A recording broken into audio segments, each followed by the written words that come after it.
Ayan mga lalabs, meron tayong binili na gulay. Hindi ko alam kung anong iluluto natin ngayon. Hulaan nyo na lang kung anong klaseng luto ito. Pag-iisipan ko muna kung anong klaseng luto ang ating i-prepare ngayong araw. Meron tayong tilapia dito na pinili ko kahapon. Siyempre, nilagay ko sa freezer kaya may mga ice pa.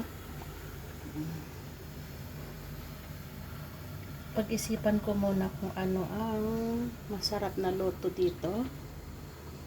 Ito naman ay kamote. Kamote na yellow.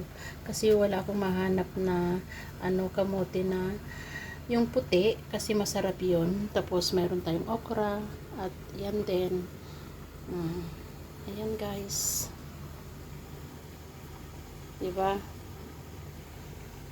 Siguro kung dinengdeng, sa Ilocano ang tawag doon ay dinengdeng ang tawag namin pag may mga gulay na ganito.